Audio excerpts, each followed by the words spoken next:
Greetings once again. This is Greg for Tesla Fan Insight.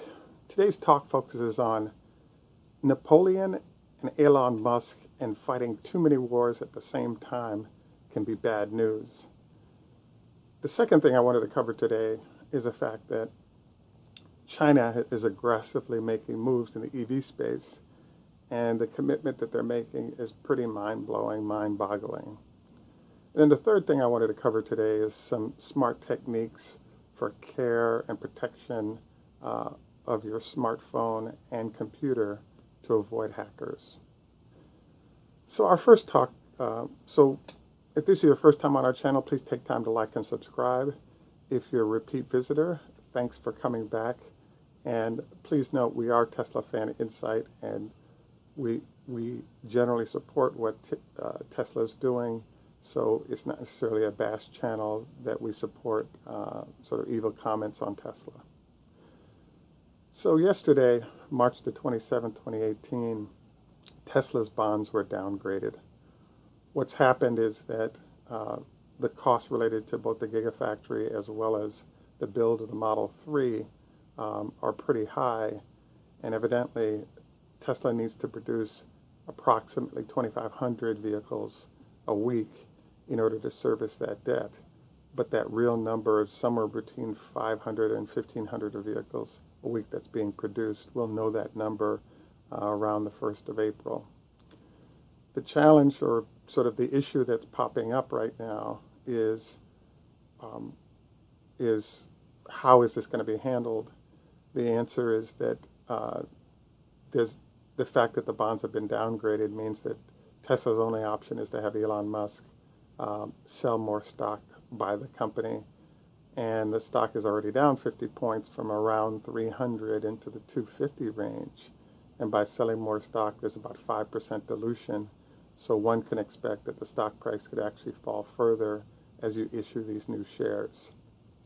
So is it bankruptcy time yet? Not really, but if Tesla is unable to get production up into that 2,500 range, maybe 5,000 a week range, by I would say midsummer, we could see some moves on the stock price with more stock sales, into the $100, $150 range as more dilution occurs based on what's going on. I chose my title today of Napoleon and Tesla because when you think through the vehicles that Tesla has on the table right now, be it the Roadster, the Model 3, or the Semi, all of those initiatives have taken a lot of engineering dollars and continue to. And so why I'm concerned and kind of wanted to make this piece is that I've been thinking for the last 4 or 5 months, especially the last couple of months, about the fact that the spending pattern Elon is doing is more consistent with a stable, solid, long-term company. And it doesn't necessarily seem to address the needs of a smaller firm that needs to make money on vehicles in order to sort of pull together what's needed to make it into the future successfully.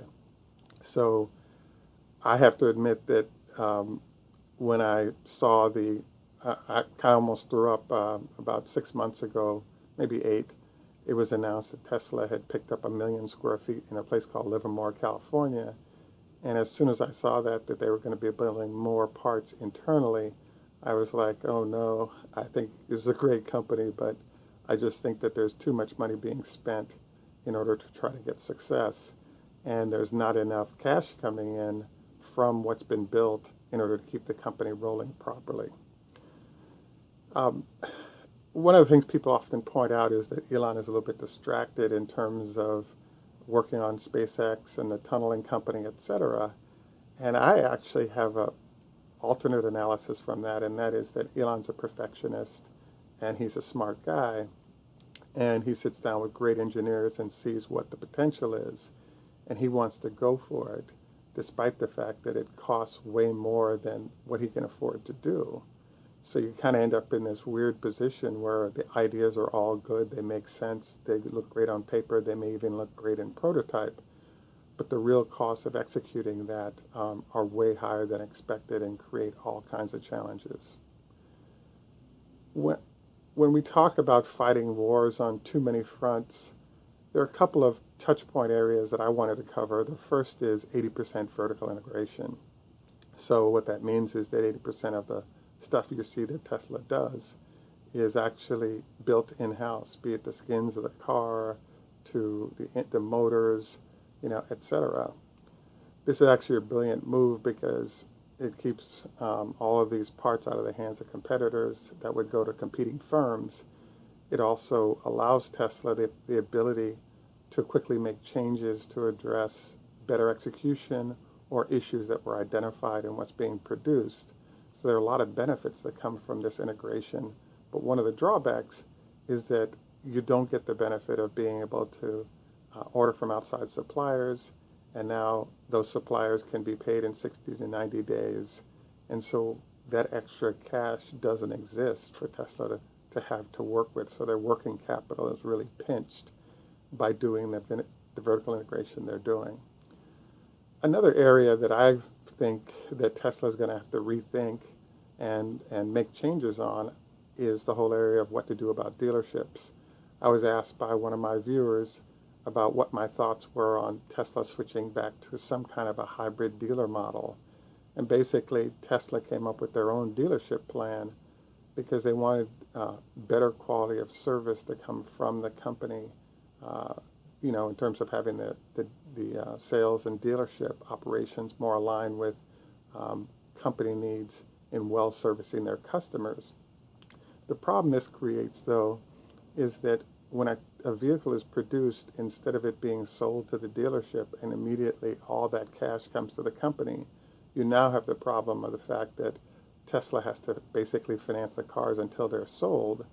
And no matter how many you're selling, you're always short on cash because that cash is only cash for a short period of time because it's being baked back into operations. So it's my suggestion that they could put in certain covenants in terms of how the dealerships operate, and this would allow them to do a better job in terms of how the capital is managed and not lose sight of their goals of the quality of customer experience that folks experience from the dealership. I think Mercedes and some of the high-end companies have done a good job of managing their dealers well to deliver the customer service qualities they want from those dealerships without necessarily having a bad situation for their customers. So the final area I wanted to cover with this is the whole issue with Mobileye. As we all know, there was a huge accident that occurred in Arizona for Uber. And in that accident, something amazing happened, which is the CEO of Mobileye ran the vision data, even though it was scratchy, from the Uber accident and determined that the Mobileye system would have seen that person a second before the accident occurred, which would have given other systems within the vehicle an opportunity to respond. I think that comment was partially across the bow of Uber because of their non-use of Mobileye in their process, but I also think it was a shot across the bow of Tesla for not using Mobileye. I think if you look at the last month's worth of accidents that have come from the Tesla vehicles, the Santa Monica incident where a Model S ran into the back of a fire truck on the side of the road, as well as the incident in Mountain View, California, where the Model S driver ran into a pole on the highway, it just seems to me that the development is still ongoing for the autopilot system, and that Tesla would do well to simply roll back to the use of Mobileye that was being used up until a year ago approximately, because it's just a better system and Tesla's been working hard to improve it, but it hasn't proved to be cleanly completed. The second thing I wanted to cover today is I happened to run into an executive who does a lot of transportation planning in China, and he pointed out to me that in every major city that is a city with 10 million or more in population, there's at least 2 companies like Tesla that have been built there and that are producing EVs. Basically, the Chinese have determined that going to 100% EV in major cities is one of their goals as a way to get rid of pollution, and they've installed a number of initiatives to get there, and the result is just huge amounts of vehicles being built in this manner. So I was kind of stunned, amazed, and I was kind of wondering what the implications of this might be going forward. One of the responses to that came immediately yesterday when, at least on photos, there's a good-looking SUV that comes from China that's supposedly boasting 300 miles of range. So Tesla's closing the gap, or China seems to be closing the gap on battery production as well as EV production as it tries to move its entire country towards EV to battle the pollution problems generated by normal vehicles. This also brings up the fact that China has made an effort and has locked Tesla into the building process of an assembly plant in Shanghai, with the carrot being that instead of having 100 or 200% tariffs on vehicles delivered, Tesla would enjoy a 25% tariff by building in-continent. So I'm kind of intrigued by this because it's good that Tesla has a footprint there that's growing, and the Chinese recognize the value of the Tesla presence. Seemed kind of strange to me, given that it seems like the Chinese are closing the gap on the battery technology portion of things, but we'll see how this turns out. The final thing I wanted to address today is I've had a chance to meet a few different people recently that I thought were really interesting relative to the needs of your smartphone. The first person I wanted to mention works with manufacturers to figure out how to get the phone to last at least 3 years. And one of the suggestions he pointed out to me that I thought was interesting is the fact that what a lot of people don't realize is when you're charging your phone, if you're playing sort of phone-intensive or power-intensive activities like video games and so forth, it results in the phone getting really hot. And what this can do is it affects the soldering that's been done on the phone. So if you leave it, like propped up in a position in the car where it takes a lot of direct sunlight, that can really affect things. He also pointed out that a lot of people have cases that are well thought out in general, but the problem is that, by putting clear screen covers on the screen combined with a case on the back, it also protects the phone from drops, but it also impacts the ability of the phone to cool itself off based on how it's been set up to cool off. So you might want to consider putting some holes in that phone cover that you have, because it'll help the phone to stay cooler as it is being heavily used. The other area of the cell phone that I thought was interesting, and I met another gentleman who was involved in security, what he pointed out is there are 5 things that you want to consider with your phone. First, note that phones do a lot more than they used to, so the value of folks attacking phones has become a lot greater. He recommended that we should definitely put, one, you should definitely go ahead and put a virus protector on your phone. 2, he said that it's a really good idea to go ahead and do a password on your phone. And the reason is that there's a concept called spoofing, where people can literally replicate your phone and then have access to its contents.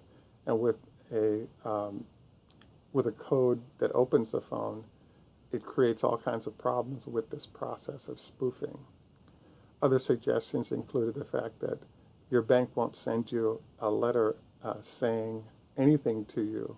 What you want to do in that case is go inside the banking app and interface with the bank only inside of the bank app, and not receive and address anything that people are asking you to do outside of that banking app, because all of those are phishing attacks trying to attack you and your phone. I thought these were some pretty good suggestions that he made that you might want to consider. Again, if this is your first time on our channel, please take time to like and subscribe. If you're a repeat visitor, welcome back. We could definitely use some help on Patreon to help us with sort of better execution across the board. Hopefully, by early next week, Tesla has this funding issue figured out, and more importantly, has this production issue figured out. Thank you for taking time out once again. Tschüss, German, au revoir, French, Lahitraot, Hebrew, Choda Hafez, Farsi, and Wa Good Man, enough respect. And have a great day. Thanks.